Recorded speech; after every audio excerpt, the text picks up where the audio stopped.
जय श्री राम। बहुत स्वागत आपका आपके अपने बेहद खास कार्यक्रम में। मैं हूं आपके साथ आपका अपना डॉक्टर राज मिश्रा। 2026 में पहली बार छठे भाव काल पुरुष के और तीसरे भाव के स्वामी बुध का प्रवेश होगा मेरी सबसे पसंदीदा राशि कुंभ में, यानी शनि के घर में। शनि कर्म काल चक्र में अगर देखा जाए और अगर हम काल पुरुष की कुंडली में देखें तो शनि 10th हाउस के स्वामी हैं और कुंभ राशि 11th हाउस की राशि है और बुध व्यापार के सबसे इंपॉर्टेंट प्लैनेट है। तो क्या जब बुध कुंभ राशि के अंतर्गत प्रवेश करेंगे तो आपके और आपके परिवार के जीवन में कुछ अच्छा होगा, और साल में एक ही बार होगा। 2026 में दोबारा इस प्रकार का संयोग नहीं बनेगा, ये संयोग सिर्फ एक ही बार बनेगा। और उसके साथ वहां पर ऑलरेडी राहु जाकर के बैठे हुए हैं, उसके साथ भी बाकी शुक्र भी जाकर के प्रवेश कर जाएंगे थोड़े दिन के बाद। उसके साथ फिर बुध जाकर के आगे उदय होंगे और इस प्रकार का जो परिवर्तन है, सूर्य भी 12 तारीख को वहां पहुंच जाएंगे, इवन 23 तारीख को मंगल भी वहां पहुंच जाएंगे।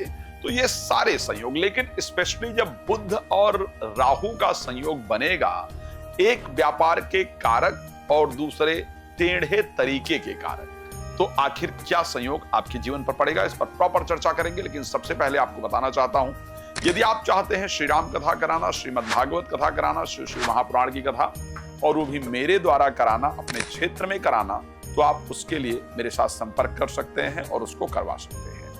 आप अगर चाहते हैं फ्री में मुझसे बात करना, तो रात को 9 बजे और दोपहर को 12 बजे मैं लाइव आता हूं, आप फ्री में मुझसे बात कर सकते हैं।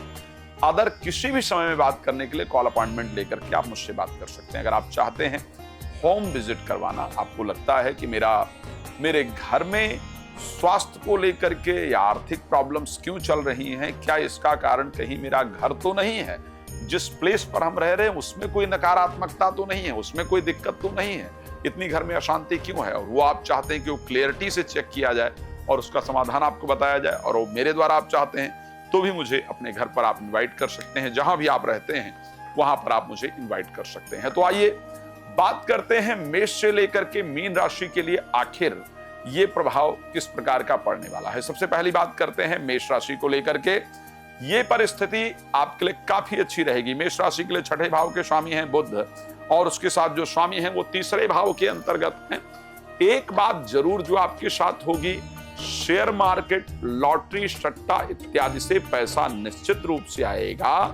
ब्रेन तेज गति से काम करेगा, जिससे आपको रिजल्ट जरूर मिलेंगे। एक ही चीज ध्यान रखिएगा, छोटे भाई बहन या छोटे भाई बहन जैसे लोग टेढ़े हो जाएं आपसे, यानी उनके साथ रिलेशन खराब हो जाए या वो आपके साथ कुछ धोखा इत्यादि करें, इस प्रकार की परिस्थिति, वहां सावधानी की आवश्यकता होगी। वृष राशि के लिए ये बहुत बेहतरीन संयोग रहेगा। 10th हाउस में राहु के साथ पंचम भाव और द्वितीय भाव के स्वामी गोचर करेंगे। प्रोफेशनल लाइफ के अंदर आपको बहुत लाभ देने वाले होंगे। जो भी आपके काम रुके हुए हैं उसमें आपके ब्रेन के अंदर इस प्रकार का युति क्रिएट करेंगे कि वो काम आपके बन जाएंगे। रुकी हुई डील इत्यादि आपकी हो जाएगी। आपको अच्छी सफलता निश्चित रूप से बुध प्रदान करेंगे। बस एक बात ध्यान रखिएगा, बोस थोड़ा टेढ़ा होगा, उस पर ध्यान देने की आवश्यकता होगी। राशि मिथुन की बात करते हैं। इसी राशि के क्योंकि स्वामी हैं, भाग्य भाव में जाकर के गोचर करेंगे। बहुत सारी धार्मिक यात्राएं होंगी, इसको ध्यान रखिएगा। प्रादेशिक यात्राएं, धार्मिक यात्राएं बहुत सारी होंगी। रिलेटेड टू प्रॉपर्टी जो भी आपकी प्रॉब्लम्स थी उसको बुध निश्चित रूप से सॉल्व करेंगे और आपका भाग्य उदय कराने का कार्य करेंगे। तो आपका भाग्य निश्चित रूप से उदय होगा। राशि कर्क के लिए थोड़ा ध्यान रखने की आवश्यकता है। अष्टम भाव में 3rd हाउस के और 12th हाउस के स्वामी जाकर के राहु के साथ गोचर करेंगे। हाँ, एक चीज जरूर पॉजिटिव है, यदि कोई इंटरव्यू इत्यादि है तो उसमें सफलता मिलेगी। आपकी बातों से लोग प्रभावित होंगे। बोलने इत्यादि का काम है, भाषण देने का काम है, इस प्रकार के किसी भी कार्य के लिए फायदेमंद होगा। घर में भी मांगलिक कार्य का आयोजन होगा, लेकिन ध्यान रखिएगा आत्मविश्वास अचानक डाउन हो, एंजाइटी जैसी परिस्थिति फील हो, नेगेटिविटी जैसी परिस्थिति फील हो, इस प्रकार का संयोग तैयार करेंगे, ये मैं जरूर कह सकता हूं। छोटे भाई बहन या भाई बहन जैसे लोग धोखा इत्यादि देने का प्रयास करें, इस प्रकार की परिस्थिति होगी। राशि सिंह की जब बात करते हैं तो 7th हाउस में जाकर के गोचर करेंगे और 7th हाउस में राहु के साथ गोचर करेंगे। मैं एक बात बहुत क्लियरिटी से और बहुत स्पष्टता के साथ कह सकता हूं, ये गोचर बुध का जो रहने वाला है 14-11 अप्रैल तक करीब आपके साथ रहेंगे। 3 फरवरी को जाएंगे और 11 अप्रैल तक करीब बुध यहां पर रहेंगे। मैं एक बात बड़ा स्पष्ट कह सकता हूं कि ये परिस्थिति आपके जीवन में व्यापारिक बुद्धि को देने वाली, नए परिस्थिति यानी जो चीजें अभी तक समझ नहीं आ रही थी, बुद्धि नहीं आ रहा था, विवेक नहीं आ रहा था, उस बुद्धि विवेक को जागृत करने वाली, नए रास्ते को देने वाली होगी। हाँ, जीवन साथी बहुत तर्क करें चीजों को लेकर के, ऐसा क्यों कर रहे हो, कर रही हो, ये क्यों कर रहे हो, कर रही हो, यहां क्यों जा रहे हो, जा रही हो, उनकी बड़ी बुद्धि तार्किक हो जाए, इस प्रकार की परिस्थिति होगी। लेकिन आपकी बुद्धि व्यापारिक हो जाएगी, आपको सफलता देंगे। बात करते हैं राशि कन्या को लेकर के, जहां पर छठे भाव में राहु के साथ जब बुध गोचर करते हैं तो व्यक्ति को विवेकवान बना देते हैं, बुद्धिमान बना देते हैं। तो अपनी बुद्धि से, अपने विवेक से आप काफी सारे प्रॉब्लम को सॉल्व कर पाए, इस प्रकार की परिस्थिति रहेगी। लेकिन एक चीज बहुत इंपॉर्टेंट है, क्योंकि छठे भाव और दसम भाव के स्वामी होकर के और राशि स्वामी होकर के छठे भाव में गोचर करेंगे, तो बाहर का खाना खाने से और उसके साथ साथ आपको हेल्थ प्रॉब्लम होने के संयोग है। फूड पॉइजनिंग इत्यादि होने का, पेट में प्रॉब्लम इत्यादि क्रिएट करें, इस प्रकार की परिस्थिति रहेगी।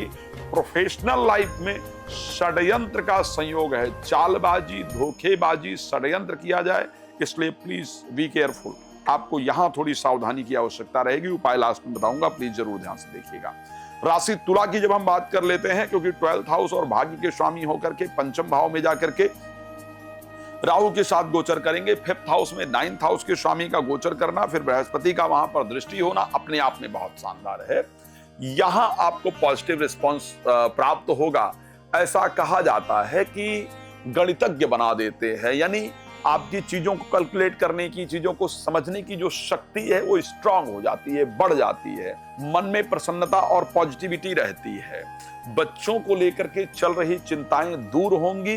बच्चे खुद चीजों को तैयार कर पाएंगे, समझ पाएंगे, तो स्ट्रेस आपका दूर होगा। एजुकेशन इत्यादि में आपका मन लगेगा। लेकिन एक बात बता देता हूं, जिनके प्रेमी प्रेमिका है ना, या जो फ्रेंड सर्कल है, उसके बिहेवियर थोड़े टेढ़े, थोड़े ज्यादा क्वेश्चन करने वाले, थोड़े शंका वाले, थोड़ा इरिटेट करने वाले होंगे, तो प्लीज वहां केयरफुल रहिएगा। अदरवाइज ये संयोग आपके लिए बहुत सुंदर संयोग है, काम का होगा। राशि वृश्चिक की जब हम बात करते हैं तो यहां पर क्योंकि 4th हाउस के अंतर्गत 8th हाउस और 11th हाउस के स्वामी गोचर करेंगे, कोई प्रॉपर्टी बेचने के लिए प्रयास कर रहे थे, कर रही थी, या कोई नया बिजनेस ओपन करने के लिए प्रयास कर रहे थे, एफर्ट कर रहे थे, तो डेफिनेटली वो मटेरियलाइज होने वाला है, वो आपका काम हो जाएगा, इस प्रकार की परिस्थिति है। लेकिन कोई नया व्यापार शुरू करने से पहले हनुमान जी का आशीर्वाद लेना आपको नहीं भूलना है।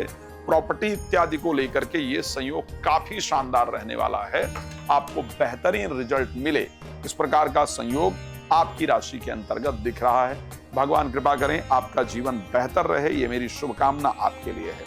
मैं बात करूं राशि धनु को लेकर के, जहां पर 3rd हाउस में 10th हाउस के स्वामी गोचर करेंगे और 7th हाउस के स्वामी गोचर करेंगे। एक बात मैं पक्का कह सकता हूं, आपको अपने काम से संबंधित बहुत सारी यात्राएं बुध जरूर कराएंगे। आपको काफी सारी यात्राएं अपने काम से संबंधित जरूर करनी पड़ेंगी, इस चीज को ध्यान रखिएगा, उसके लिए आप तैयार हो जाइए। जीवन साथी कहीं दूर जाएं, ये भी पक्का है, आप नोट कर लीजिएगा।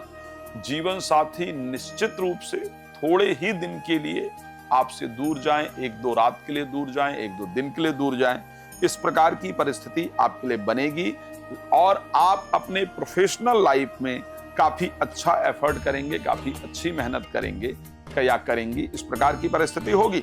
राशि मकर की जब हम बात करते हैं तो क्योंकि 9th हाउस के स्वामी हैं और उसके बाद 3rd हाउस के 6th हाउस के स्वामी हैं, 2nd हाउस में गोचर करेंगे। इसमें कोई दो राय नहीं है कि आपके शब्द में मिठास आएगी, आपके शब्दों में मिठास आएगी, आपकी स्पीकिंग स्किल्स जो है वो डेवलप होगी, जो बोलने का तरीका है आपका वो बेहतर होगा। और रुका हुआ पैसा आपको वापस प्राप्त होगा। और कहीं पर इन्वेस्टमेंट कराएंगे आपसे, बुध पक्का होगा, इसको ध्यान रखिएगा। इन्वेस्टमेंट कराएंगे और उसका लाभ आपको जरूर प्राप्त होगा। लेकिन एक और चीज मैं पक्का कह सकता हूं, आप आंखों में दाहिने वाले थोड़े इंफेक्शन होने से परेशान रहेंगे। वो छोटे समय के लिए होगा, थोड़ा बहुत मेडिसिन लेने से बिल्कुल ठीक हो जाएगा। हम बात कर लेते हैं राशि कुंभ को लेकर के, जहां पर मेरी पसंदीदा राशि सबसे है और यहीं पर बुध गोचर करने आ रहे हैं। मुझे खुशी हो रही है इस बात की, क्योंकि आप लोग मेरे सबसे इंपॉर्टेंट जो व्यक्ति हैं वो मेरे लिए हैं। और आपके राशि में बुध का गोचर करना, जो कि पंचम भाव के स्वामी हैं और जो कि अष्टम भाव के स्वामी हैं, पंचम भाव के स्वामी होने के कारण आपकी बुद्धि को बेहतर करेंगे। तो मैं ये कह सकता हूं कि आप ये देख लीजिएगा कि जो काम आपके बहुत दिन से रुके हुए थे, जिनके लिए आप प्रयास कर रही थी, रिजल्ट नहीं आ रहा था और आप परेशान हो रही थी कि ये हो क्या रहा है, रिजल्ट क्यों नहीं आ रहा है, वो रिजल्ट आपका आना शुरू हो जाएगा। व्यापार इत्यादि के क्षेत्र में रुके हुए कार्य निश्चित बनेंगे। आपका स्वास्थ्य भी निश्चित ही बेहतर होगा। और हां, जो लोग इंतजार कर रहे थे कि मेरे भी प्रेमी प्रेमिका आए और मुझे प्यार का इजहार करें, आप समझ लीजिए बुध ने करवा दिया। संतान को लेकर के चिंतित नव दंपति की संतान की चिंताएं भी बुध जरूर दूर कराने आ रहे हैं, तो परिस्थिति बेहतर है। अंतिम राशि मीन की बात कर लेते हैं, जहां पर द्वादश भाव के अंतर्गत चतुर्थ और 7th हाउस के स्वामी जाकर के गोचर करेंगे, जो कि स्पष्ट रूप से दिखाते हैं कि साहब, अगर आप विदेश के लिए फॉरेन वीजा के लिए अप्लाई कर रहे थे या कर रही थी, तो समझिए बुध आपका वीजा लगवाने आ रहे हैं। यानी आप अपने क्षेत्र से, अपने गांव, प्रदेश, देश से अगर बाहर जाने की सोच रहे थे, तो आपका काम होता हुआ पूरी तरीके से दिख रहा है। जीवन साथी आपसे दूर जाएंगे, इस प्रकार का संयोग बनेगा, यह नोट कर लीजिएगा, ये जरूर होगा। और उसके साथ साथ प्रॉपर्टी इत्यादि नहीं सेल हो रही थी तो जरूर सेल होगी। जिन राशियों के लिए मैंने बताया है कि बुध का राशि परिवर्तन आपके लिए बेहतर नहीं है, उन राशि वालों को आखिर क्या करना है? बहुत सिंपल करना है। बुधवार को 21 दुर्बा लेना है। दुर्बा को लेकर के भगवान गणेश जी की तरफ, जो दुर्बा का मुख है वो आपकी तरफ हो, जो पीछे का पार्ट है वो भगवान गणेश जी की तरफ हो, ले जाकर के भगवान गणेश जी को चढ़ाना है। और ओम गंगणपतये नमः, इस मंत्र का श्रद्धा पूर्वक 21 बार जप करना है। हर एक बुधवार को बुध का नकारात्मक प्रभाव नहीं पड़ेगा, आपका जीवन बेहतर रहेगा। भगवान आपको प्रसन्न रखें, ये मेरी शुभकामना आपके लिए है। धन्यवाद आप सभी का जुड़ने के लिए। जय श्री राम।